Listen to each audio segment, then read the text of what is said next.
coming up. They may have taken the lives of 4 girls, but they've ruined the lives of a lot of people. For Vault Studios, I'm Will Johnson. You're listening to The Daily Crime. I think of her every single day. I mean, I know she was scared to death. All the girls were scared to death. And, I mean, I think about that every day.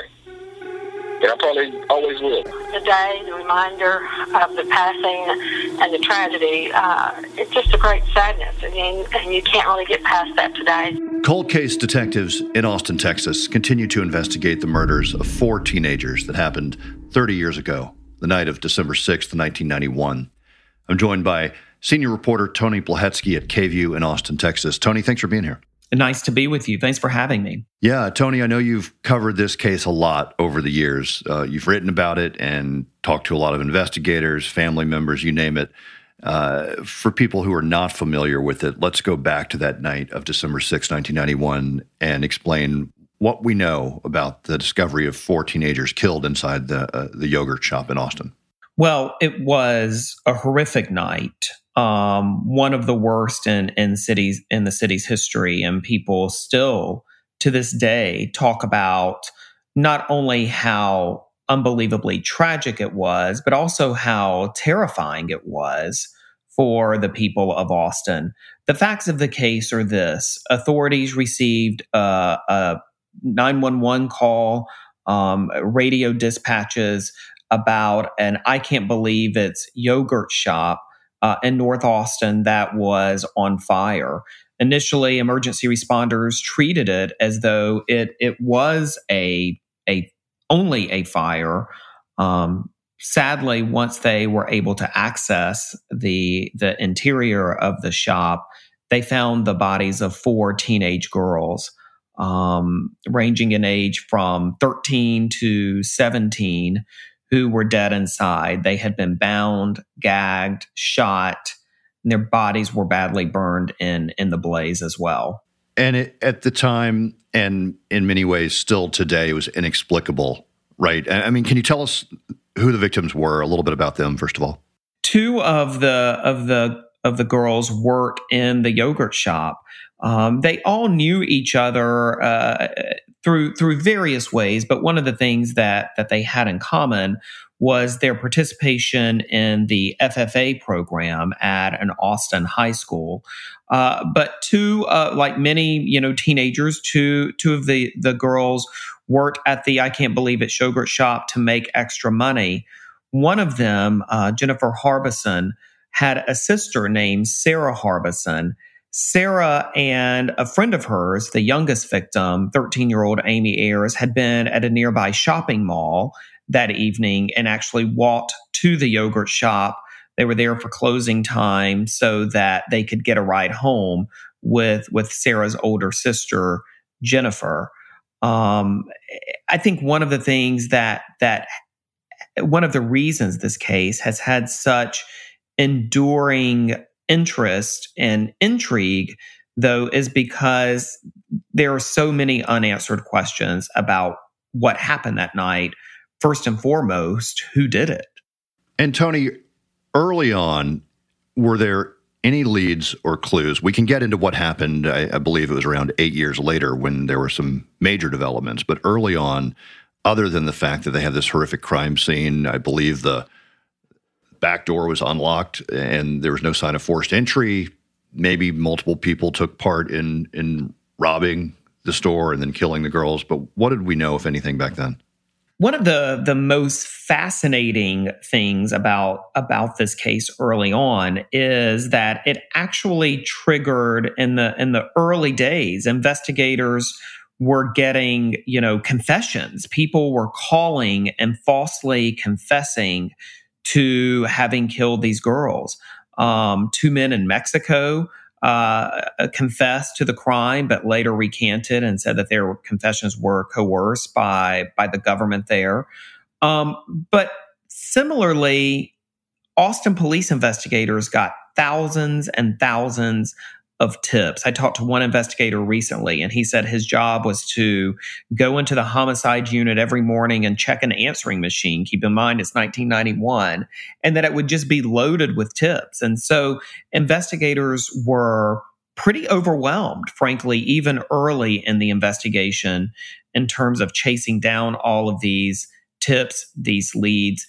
Sadly, one of the things that could have potentially helped solve this case the most would have been forensic evidence, but unfortunately, so much of the potential evidence was damaged or destroyed in the fire itself. I still don't know why someone would kill four innocent girls. They never did anything, to hurt anybody. I mean, you don't ever think anybody's going to come into a yogurt place and shoot you. And shoot you and all your friends. This just doesn't happen in a yogurt place. Give us the information that will lead to the arrest and conviction of the person that murdered these girls, and we will give you $100,000 for that information. Few things are more devastating than a loved one going missing. On the Vanished podcast from Wondery, host Marissa Jones tells stories of missing persons that have gone overlooked by mainstream media.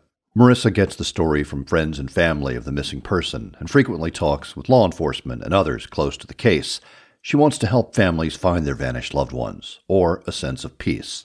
In a recent episode, Marissa looks into the disappearance of James Foster Chance. The 48-year-old man from Texas went missing in March of 2021. He was last seen by his neighbors cleaning up after a storm. Devastated and without any leads, Chance's family began searching for him. But in their search, they began uncovering clues that Chance was not the man they thought he was, and worse, that he may have disappeared on purpose. Listen to the Vanished podcast on Apple Podcast, Amazon Music, or you can listen ad-free by joining Wondery Plus in the Wondery app. 8 years later, or around that time, two men eventually confessed. They went to trial, right? They were, and they were actually convicted, as a matter of fact. And the two others never stood trial, but two men were convicted. One actually received the death penalty. Both, according to police, did confess to the crime, but again, later recanted, and higher courts ruled that those confessions could not be used against each other. And so that was one of the reasons that the main reason that the case was overturned. But again, one of the four sat in jail awaiting trial for a number of years before prosecutors ultimately dropped the charge against him. And the fourth, he was never actually indicted by a grand jury. So arrested and charged, but the case never really went anywhere against him. And my understanding is there was at least one piece of DNA that never matched any of those four suspects. Is that right? That is correct. And there has been an effort over the years to, of course, try to link that DNA to someone else. Investigators have compared it with what I understand are hundreds of people, including first responders from that night, but they have never, just to rule them out, but they have never been able to get a profile from that DNA that matched anyone else, any person of interest, anyone who may have been at the scene that night and could have potentially contaminated the sample. So that's part of what they're still working on to this day. And you mentioned you spoke to an investigator recently. This is one where you continue to check in frequently, right? And certainly year after year as this anniversary date comes up, now the 30th anniversary, and speak to investigators. What else are you hearing from them, if anything, about the investigation, about the case? Their hope for a resolution and for a full accounting of what happened that night is still very, very strong. I think, though, with the passage of time, they really think that the likelihood that this case will be solved could very much hinge on forensic evidence that barring someone making a confession that can be solidified, that it really could be the forensic information that leads them to the killer or killers. And it may be the case that is done years or even decades, perhaps in the future, that we may just not yet have the science to be able to solve this case. And you said at the beginning there were so many calls and even these sort of bizarre confessions, it sounds like, but there were tips coming in, and even to this day, tips come in all the time, right? That's right, and authorities are still running them down. In the Austin Police Department Cold Case Unit, in the unit's headquarters, they actually have a diorama of the yogurt shop itself with pictures of the 4 victims, really as a constant reminder that this case isn't solved and that there are 4 families out there who still desperately want to know what happened. I talked to Barbara Wilson, the Harbison girl's mother, and she said, she's not sure that justice will ever be possible, but she would like answers about who killed her daughters. Yeah, just such a sad chapter in Austin's history, and one that we're reminded of year after year as, again, this anniversary comes up. Tony Plohetski at KVUE in Austin, Texas. Thanks for talking to us. We appreciate it. Thanks so much. Thanks for listening to The Daily Crime. We're here 5 days a week, Monday through Friday. And be sure to check out our weekly show, True Crime Chronicles, available every Monday, wherever you listen to podcasts. For Vault Studios, I'm Will Johnson.